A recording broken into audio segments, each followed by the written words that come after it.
Sunshine is a film that follows the tragic tale of a Jewish-Hungarian family through the 19th and 20th centuries. At the start, the family's patriarch, Emanuel Sonnensheim, is a young boy living in the Hungarian countryside. His father dies in a distillery explosion, so he travels to Budapest with his father's watch, cane, and recipe book. In the city, Emanuel starts his own industrial distillery to produce his father's health tonic, which he calls Taste of Sunshine. After finding great success, Emanuel marries and has two sons, Ignaz and Gustav. He also adopts his orphan niece, Valerie, after her parents died in the country. Emanuel's family lives a charmed life, and his children grow into successful adults. Unfortunately, Ignaz and Valerie fall for each other. Emanuel advises his son to reject these forbidden feelings and to avoid pursuing power. Ignaz ignores his father's advice, and this puts his family on a very dark path. World War I starts, and Ignaz and Gustav become high-ranking officers. During the war, Emanuel and the Austro-Hungarian Emperor die, and Ignaz is deeply upset. The communists take power, and Gustav is very happy. Ignaz becomes even more upset, for he is very loyal to his country and the old monarchy. Shortly after, he dies. Ignaz is survived by two sons, Istvan and Adam. Adam becomes a world-class fencer and wins gold at the 1936 Olympics. At this point in the story, the Sonnensheims become wary of signs that they may be in danger. Shortly after, most of the family members are killed and sadly swept away by the terrors of the Holocaust.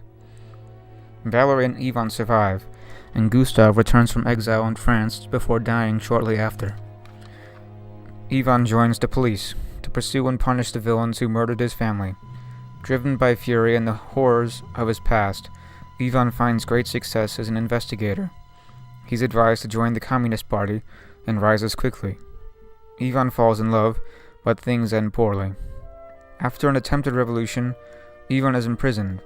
Once released, he is the first member of his family to really feel free after the fall of the communist regime. Before the credits roll, Adam walks towards a bright future, smiling at the prospect of a fresh start for his family.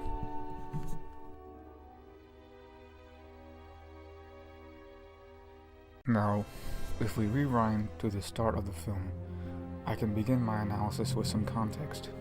At the start of the movie, the explosion symbolizes the Industrial Revolution. Emanuel represents the many young Europeans who traveled from their villages to cities, where they had the potential to find better work or even a fortune, like Emanuel did. The three items Emanuel leaves his village with are very important and reappear throughout the film.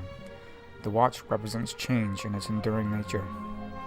It is also passed down from father to son in the Sonnenschein family. When it appears throughout the film, bells toll, indicating a time for change. The recipe book represents knowledge and its ability to empower and liberate.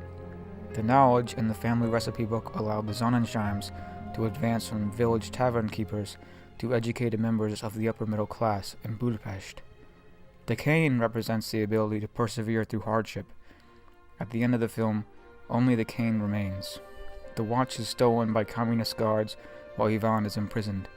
Time is figuratively frozen, and the last piece of Ivan's inheritance is lost. While cleaning out the family home, Ivan and the movers helping him don't recognize the recipe book when they discover it, and its location had already been a mystery in the family for many years. After momentarily considering its significance, a mover flings it into a grinding garbage truck with the rest of the house's junk. The only thing left to Ivan is the cane originally given to his great-grandfather, and it carries him on to brighter days. Besides those major motifs, Emanuel's children and monologue are also important symbols. Valerie, Gustav, and Ignaz represent the lower, middle, and upper classes, respectively. Their symbolic role in the film isn't that important, but remember that marriage between the upper and lower classes has always been frowned upon. The most important piece of dialogue occurs after Ignaz declares his love for Valerie, and Emanuel delivers a stern monologue to his eldest son.